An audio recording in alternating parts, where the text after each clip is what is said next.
Hello ಪ್ರಿಯ ಹೂಡಿಕೆದಾರರೇ, ಸಂಪರ್ಕದಲ್ಲಿದೆ ಗಿರೋ markets ಕಂಪನಿಯ ಬಗ್ಗೆ ಸಾಮಾನ್ಯ ಮಾಹಿತಿಯೊಂದಿಗೆ ಪ್ರಾರಂಭಿಸೋಣ.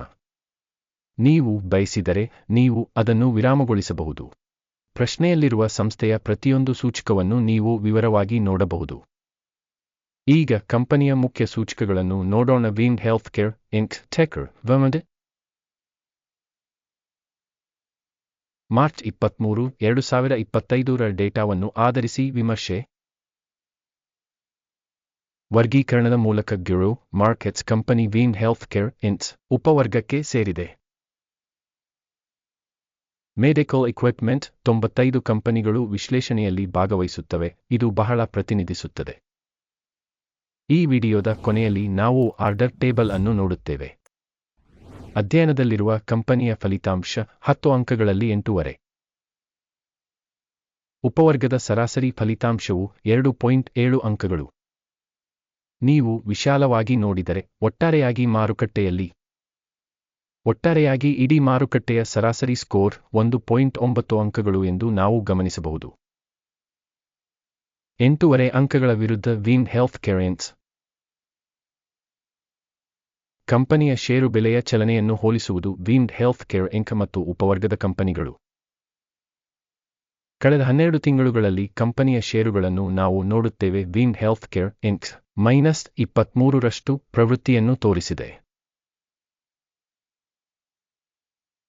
ಉಪವರ್ಗದಲ್ಲಿ ಬೆಲೆ ಬದಲಾವಣೆಗಳ ವಿರುದ್ಧ 17.4%. ಇದು ಸ್ಪಷ್ಟವಾಗಿ ಏನನ್ನೂ ಸೂಚಿಸುವುದಿಲ್ಲ, ಆದರೆ ಈ ಸತ್ಯವನ್ನು ಮನಸ್ಸಿನಲ್ಲಿಟ್ಟುಕೊಳ್ಳುವುದು ಅವಶ್ಯಕ. ಕಂಪನಿಯ ಮಾರುಕಟ್ಟೆ ಬಂಡವಾಳೀಕರಣ ವಿಂಡ್ ಹೆಲ್ತ್ ಕೇರ್ ಇಂಕ್ಸ್ $0.29 ಬಿಲಿಯನ್ ಆಗಿದೆ. $539 ಶತಕೋಟಿಯ ಉಪವರ್ಗದ ಮಾರುಕಟ್ಟೆ ಬಂಡವಾಳೀಕರಣದೊಂದಿಗೆ ವಿಂಡ್ ಹೆಲ್ತ್ ಕೇರ್ ಇಂಕ್ 0.053% ಪಾಲನ್ನು ಹೊಂದಿದೆ. ಇದು ಉಪವರ್ಗದಲ್ಲಿರುವ ಅತ್ಯಂತ ಸಣ್ಣ ಕಂಪನಿಗಳಲ್ಲಿ ಒಂದಾಗಿದೆ. ಕಂಪನಿಯ ಬ್ಯಾಲೆನ್ಸ್ ಶೀಟ್ ಕ್ಯಾಪಿಟಲೈಸೇಷನ್ $0.13 ಬಿಲಿಯನ್ ಆಗಿದೆ ಮತ್ತು ಉಪವರ್ಗದ ಬಂಡವಾಳೀಕರಣವು $139 ಬಿಲಿಯನ್ ಆಗಿದೆ. ವಿಂಡ್ ಹೆಲ್ತ್ ಕೇರ್ ಇಂಕ್ 0.093% ಪಾಲನ್ನು ಹೊಂದಿದೆ. ಸ್ಟಾಕ್ ಎಕ್ಸ್ಚೇಂಜ್ ಮತ್ತು ಬ್ಯಾಲೆನ್ಸ್ ಶೀಟ್ ಕ್ಯಾಪಿಟಲೈಸೇಷನ್ ಷೇರುಗಳ ಹೋಲಿಕೆಯನ್ನು ಮಾಡಿದ ನಂತರ ನಾವು ಈ ಕೆಳಗಿನವುಗಳನ್ನು ನೋಡಬಹುದು. ಆಕ್ರಮಿತ ಪಾಲು ವಿಂಡ್ ಹೆಲ್ತ್ ಕೇರ್ ಇಂಕ್ ಉಪವರ್ಗದಲ್ಲಿ ಮಾರುಕಟ್ಟೆ ಬಂಡವಾಳೀಕರಣವನ್ನು ನಿರ್ಣಯಿಸುವಾಗ 0.053%. ಪುಸ್ತಕದ ಮೌಲ್ಯವು 0.093 ಆಗಿದೆ. ಇದು ಮಾರುಕಟ್ಟೆ ಮೌಲ್ಯದ ಪಾಲಿಗಿಂತ 75% ಹೆಚ್ಚು. ಮಾರುಕಟ್ಟೆಯ ಕಂಪನಿಯ ಪಾಲು ಮತ್ತು ಉಪವರ್ಗದ ಪುಸ್ತಕ ಮೌಲ್ಯದ ಮೌಲ್ಯಮಾಪನ ಒಳ್ಳೆಯದು. 1 ಪಾಯಿಂಟ್. ಅಧ್ಯಯನದ ಅಡಿಯಲ್ಲಿ ಕಂಪನಿಯು $0.6 ಶತಕೋಟಿ ಆರ್ಥಿಕ ಹೊಣೆಗಾರಿಕೆಗಳನ್ನು ಹೊಂದಿದೆ. ಪುಸ್ತಕ ಬಂಡವಾಳೀಕರಣದ ಸಾಲವು ಕಂಪನಿಯ ಬಂಡವಾಳದ 4.6%. ಕಂಪನಿಯ ಸಾಲದ ಮಟ್ಟಕ್ಕೆ ರೇಟಿಂಗ್ ತುಂಬಾ ಒಳ್ಳೆಯದು, 2 ಅಂಕಗಳು. ಕಂಪನಿಯ ಮಾರುಕಟ್ಟೆ ಮೌಲ್ಯದ ಸಮತೋಲನವು ಅದರ ಲಾಭಕ್ಕೆ 25.5 ಆಗಿದೆ. 66.1 ಉಪವರ್ಗದ ಸರಾಸರಿಯು ಉಪವರ್ಗದ ಸರಾಸರಿಗಿಂತ 61% ಕಡಿಮೆಯಾಗಿದೆ. ಉಪವರ್ಗದ ಕಂಪನಿಗಳಿಗೆ ಹೋಲಿಸಿದರೆ ಲಾಭ ಸೂಚಕಗಳಿಗೆ ಕಂಪನಿಯ ಮಾರುಕಟ್ಟೆ ಮೌಲ್ಯದ ಮೌಲ್ಯಮಾಪನ ತುಂಬಾ ಒಳ್ಳೆಯದು, 2 ಅಂಕಗಳು. ಕಳೆದ 12 ತಿಂಗಳ ಲಾಭ $11 ಮಿಲಿಯನ್. ಮುಂಬರುವ 12 ತಿಂಗಳ ಭವಿಷ್ಯದ ಗಳಿಕೆಯು $17 ಮಿಲಿಯನ್ ಆಗುವ ನಿರೀಕ್ಷೆಯಿದೆ. ಇದು ಪ್ರಸ್ತುತ ಅಂಕಿಅಂಶಕ್ಕಿಂತ 53.5% ಹೆಚ್ಚು. ಉಪವರ್ಗದಲ್ಲಿನ ಕಂಪನಿಗಳಿಗೆ ಹೋಲಿಸಿದರೆ ಭವಿಷ್ಯದ ಲಾಭ ಸೂಚಕದ ಮೌಲ್ಯಮಾಪನ ಒಳ್ಳೆಯದು, 1 ಪಾಯಿಂಟ್. ಕಂಪನಿಯ ಬೆಲೆ ಮತ್ತು ಆದಾಯದ ಅನುಪಾತವು 1.3 ಆಗಿದೆ. ಉಪವರ್ಗ 4ರಲ್ಲಿನ ಸರಾಸರಿಯು ಉಪವರ್ಗದ ಸರಾಸರಿಗಿಂತ 68% ಕಡಿಮೆಯಾಗಿದೆ. ಉಪವರ್ಗದಲ್ಲಿನ ಸೂಚಕಗಳಿಗೆ ಹೋಲಿಸಿದರೆ ಅದರ ಆದಾಯಕ್ಕೆ ವಿನಿಮಯ ಬೆಲೆಯ ಸೂಚಕಗಳ ಮೌಲ್ಯಮಾಪನ ಒಳ್ಳೆಯದು, 1 ಪಾಯಿಂಟ್. ಕಳೆದ 12 ತಿಂಗಳ ಆದಾಯ $220 ಮಿಲಿಯನ್. ಮುಂದಿನ 12 ತಿಂಗಳ ಫಾರ್ವರ್ಡ್ ಆದಾಯವು $340 ಮಿಲಿಯನ್ ಆಗುವ ನಿರೀಕ್ಷೆಯಿದೆ. ಇದು ಈಗಿರುವುದಕ್ಕಿಂತ 55% ಹೆಚ್ಚು. ಉಪವರ್ಗದಲ್ಲಿನ ಕಂಪನಿಗಳ ಸೂಚಕಗಳಿಗೆ ಹೋಲಿಸಿದರೆ ಅಂದಾಜು ಭವಿಷ್ಯದ ಆದಾಯದ ಮೌಲ್ಯಮಾಪನ ಒಳ್ಳೆಯದು 1 ಮಾರಾಟದ ಅಂಚು 5%, ಉಪವರ್ಗಕ್ಕೆ ಸರಾಸರಿ 6%. ಉಪವರ್ಗದ ಸರಾಸರಿ ಮತ್ತು ಕಂಪನಿಯ ಕಾರ್ಯಕ್ಷಮತೆಯ ನಡುವಿನ ವ್ಯತ್ಯಾಸವು 1%. ಉಪವರ್ಗದಲ್ಲಿನ ಕಂಪನಿಗಳ ಸೂಚಕಗಳಿಗೆ ಹೋಲಿಸಿದರೆ ಮಾರಾಟದ ಲಾಭದಾಯಕತೆಯ ಮೌಲ್ಯಮಾಪನ ಸಹನೀಯ 0 ಅಂಕಗಳು. ಉಪವರ್ಗದ ಮೂಲಕ ಸಿಬ್ಬಂದಿ ಸಂಖ್ಯೆಯಿಂದ ಕಂಪನಿಯ ಪಾಲು 0.312%. ಇದು ಮಾರುಕಟ್ಟೆ ಬಂಡವಾಳೀಕರಣದ ಪಾಲಿನಲ್ಲಿ 489% ಹೆಚ್ಚಳವಾಗಿದೆ. ಮತ್ತು ಈ ಸತ್ಯವು ಸಂಸ್ಥೆಯ ಮಾರುಕಟ್ಟೆ ಮೌಲ್ಯದಲ್ಲಿನ ಅಸಮತೋಲನವನ್ನು ಪ್ರತಿಬಿಂಬಿಸುತ್ತದೆ. ವೀಮ್ಡ್ ಹೆಲ್ತ್ಕೇರ್ ಇಂಕ್ ಬಹುಶಃ ಕಡಿಮೆ ಅಂದಾಜು ಕಡೆಗೆ.